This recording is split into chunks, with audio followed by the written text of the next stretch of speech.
बिस्मिल्लाहिर्रहमानिर्रहीम। उम्मीद करते हैं आप खैर आफियत से होंगे। अल्लाह ताला आपको हमेशा अपने हिफ्ज़-ओ-मान में रखे। आज हम आपके साथ शेयर करने वाले हैं, आज हम आपको बताने वाले हैं कि 5 ऐसे कौन से हालात होते हैं आपकी ज़िंदगी में, 5 ऐसी कौन सी सिचुएशन होती हैं जब आपको खामोश रहना ही बचा सकता है। आपकी ज़बान से निकला गया लफ्ज़ उस वक़्त आपके लिए कातिल साबित होता है। 5 ऐसे हालात जहाँ पर सिर्फ आपकी खामोशी ही आपको बचा सकती है। आज इस वीडियो में हम आपके साथ ये डिस्कस करने वाले हैं, आपको तफसील से बताएंगे कि वो 5 हालात कौन से हैं। लेकिन इससे पहले अगर आप हमारे चैनल पर नए हैं तो हमारे चैनल को सब्सक्राइब ज़रूर कर लें ताकि इसी तरह की कारआमद और मालूमाती वीडियो बर वक्त आप तक पहुँचती रहे। सबसे पहली हालत, सबसे पहली सिचुएशन जो कि आजकल के दौर में बहुत ज़्यादा आम है और तकरीबन हर शहरी, हर इंसान कभी ना कभी ज़िंदगी में इसको फेस ज़रूर कर रहा है। आजकल ये बहुत ज़्यादा आम होती जा रही है। सोशल मीडिया पर आपका झगड़ा, खुदा न खास्ता सोशल मीडिया पर आपका कोई किसी से झगड़ा हो जाता है, कोई तलक कलामी हो जाती है, या आपकी पोस्ट पर कोई किसी किस्म का कोई इश्तियाल अंगेज़ गलत कमेंट कर देता है, या आपको व्हाट्सअप वगैरह पर आपकी जो चैट ऐप्स हैं वहाँ पर आपको किसी किस्म का कोई नेगेटिव मैसेज आ जाता है, कोई इस तरह की आपको कोई चीज़ आपके सामने आती है जो आपके मिजाज के ख़िलाफ़ है या जो गलत बात है, खामोशी इख्तियार करें, फ़ौरन खामोशी इख्तियार करें। जज्बात में आकर, गुस्से में आकर कतन उसको कोई रिप्लाई ना करें। आप अपनी पोस्ट के कमेंट के जवाब में कोई इस तरह का इश्तियाल में आकर कमेंट कर देंगे, बाद में आप कानूनी चक्रों में फंस जाएंगे, आपके ख़िलाफ़ कंप्लेन हो जाएगी और आपको MCCI का सामना करना पड़ सकता है। आप किसी चैट ऐप पर रिप्लाई कर देते हैं, गुस्से में आकर किसी को गाली दे देते हैं, कोई इस तरह का लफ्ज़ आप बोल देते हैं, आप कानूनी शिकंजे में फंस सकते हैं। आपकी वो चैट के स्क्रीनशॉट या आपके वो कमेंट के स्क्रीनशॉट या सोशल मीडिया के किसी भी प्लेटफॉर्म पर गुस्से में आकर आपका बोला गया लफ्ज़ आपके लिए सरदर्द बन सकता है। तो ये पहली ऐसी एक सिचुएशन है जो आजकल सोशल मीडिया का दौर भी है, डिजिटलाइजेशन का दौर है। आपने शदीद एहतियात करनी है। लोग आपको इश्तियाल दिलाते हैं, आपको फोर्स करते हैं कि आप कोई ऐसा लफ्ज़ अदा करें गुस्से में आकर कि बाद में वो आपके ख़िलाफ़ इसको इस्तेमाल कर सकें। लिहाजा कभी भी किसी भी शख्स को किसी भी सोशल मीडिया ऐप पर, प्लेटफॉर्म पर गुस्से में, जज्बात में आकर कोई गलत जवाब ना करें, ना कमेंट करें। हाँ, सिंपल सी बात इसमें यह है, जो बुनियादी फार्मूला है कि कोई ऐसा सबूत ना छोड़ें जो आपके ख़िलाफ़ इस्तेमाल हो सके। फैमिली में झगड़ा हो रहा है, फैमिली मेंबर में जायदाद को लेकर, विरासत को लेकर, हिस्सों को लेकर झगड़ा हो रहा है। आप एकदम जज्बाती होते हैं, गुस्से में आते हैं, इमोशनल हो जाते हैं।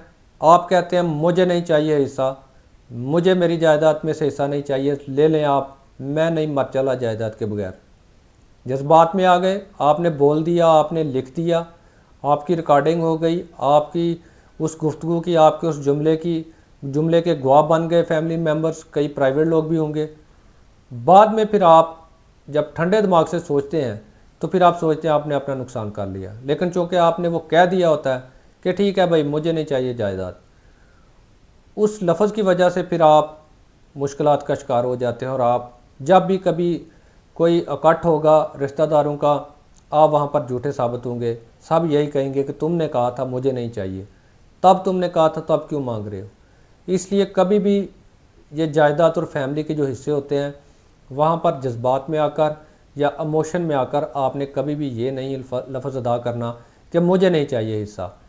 ठंडे दिमाग से सोचें, आप सिर्फ आप नहीं हैं, आपके साथ आपकी फैमिली है, आपके बीवी है, आपके बच्चे हैं, आपने उनका भी सोचना है। तीसरी सिचुएशन, जो लोग असाबी तौर पर मजबूत होते हैं वो गुफ्तगू के दौरान, बहस व तकरार के दौरान आपको इश्तियाल दिलाते हैं, फ़ेस टू फेस आपको इश्तियाल दिलाते हैं, कोई ऐसे लफ्ज़ बोलते हैं या इस तरह की गुफ्तगू करते हैं कि आप जान से मार देने की धमकियों पर आ जाते हैं। आप पता नहीं फिर गुस्से में आकर क्या क्या कह जाते हैं कि मैं तुम्हें जान से मार दूंगा, मैं तुम्हें कत्ल कर दूंगा। आपके ये अल्फाज बाद में जब एक एप्लीकेशन में कॉपी पेस्ट किए जाते हैं तो आपके ऊपर फिर एक संगीन ऑफेंस की FIR दर्ज हो जाती है। आपको हमेशा ये याद रखना चाहिए कि जान से मार देने की धमकी या कत्ल कर देने की धमकी एक इंतहाई संगीन जुर्म है। और इसके लिए बेल करवाने के लिए भी इस ऑफेंस के बड़े पापड़ बेलना पड़ते हैं। लिहाजा कभी भी जब आपको कोई इश्तियाल दिला रहा है, गुस्सा दिला रहा है, तो आप कभी भी इस तरह की धमकियां या इस तरह के अल्फाज जो हैं वो ना अपने मुंह से निकालें, बल्कि इसकी बजाय आप खामोश रहना पसंद करें। अगर आपको गुस्सा आ रहा, आपके मिजाज के ख़िलाफ़ बातें हो रही हैं, ख़ुद को कंट्रोल करना सीखें और ख़ामोश रहें, इससे में आपकी बेहतरी है। नंबर 4, जब पुलिस आपसे डरा धमका कर, ज़ोर ज़बरदस्ती आपको मारपीट करके आपसे कुछ गिलवाना चाह रही है, आपके पास पूरा हक़ है और मेरा मशवरा भी है, मैं अपने क्लाइंट्स को भी ये मशवरा देता हूँ कि जब आपको पुलिस डराए धमकाए, ज़बरदस्ती मारपीट करे या फिर कोई इस तरह का कोई कानूनी रिलीफ देने का वादा करके आपको लालच देकर कोई इस तरह का कोई बयान या कोई इस तरह का कोई चीज़ आपसे निकलवाने की कोशिश करे, याद रखें पुलिस के सामने दिया गया बयान आपने बहुत सोच समझ कर देना है। आपने उनके सामने जो तफ्तीश में या उनके इन्वेस्टिगेशन में आपने जो उनके साथ ताउन करना है, वो कभी भी वकील के मशवरे के बगैर ना करें। आपने जब स्टेटमेंट लिखवानी होती है वहाँ पर जाकर, जब आपको प्री अरेस्ट बेल में, जब आपको इंटरम बेल मिलती है और आपको कहा जाता है कि जाकर इन्वेस्टिगेशन में शामिल हूँ, उससे पहले वकील के साथ मशवरा करें कि मैंने स्टेटमेंट क्या लिखवानी है। ये तो खैर एक अलग सिचुएशन है, लेकिन अगर पुलिस आपको ज़ोर ज़बरदस्ती आपसे कुछ गिलवाने की कोशिश करे, आपने खामोशी इख्तियार करनी है। वक्ती तौर पर आप दबाव, प्रेशर या तशद्दुद बर्दाश्त कर लें, लेकिन कोई लफ्ज़ ऐसा ना निकाले मुँह से जो आपके ख़िलाफ़ जो है वो सबूत बन जाए और आपके लिए वो आने वाले दिनों में कानूनी तौर पर अदालतों में आपके लिए गले की हड्डी बन जाए। लिहाजा पुलिस के सामने भी आपने कभी, अगर आपको समझ आ रही है कि नहीं यहाँ पर मुझे नहीं बोलना चाहिए, मुझे इल्म नहीं है कि मुझे क्या कहना चाहिए और क्या नहीं कहना चाहिए, तो फिर खामोशी बेहतर है।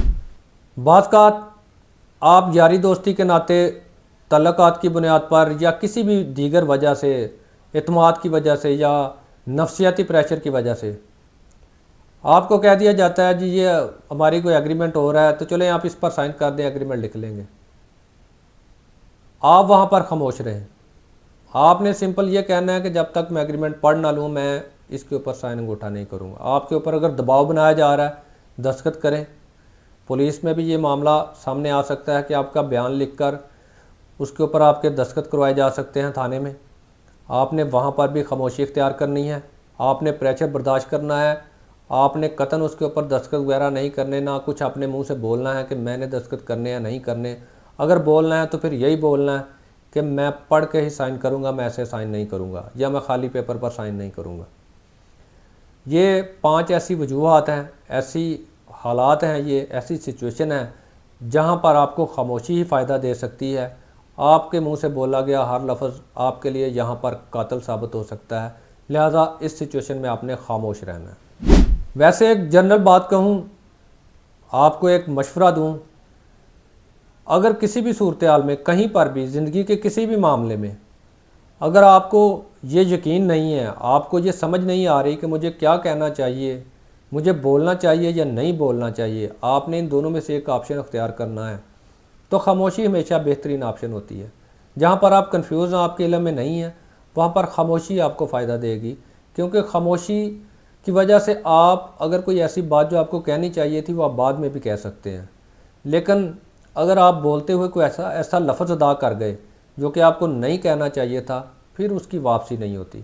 लिहाजा कोशिश करें, अगर आप किसी ऐसी सिचुएशन में फंसे हैं तो खामोशी को इख्तियार करें।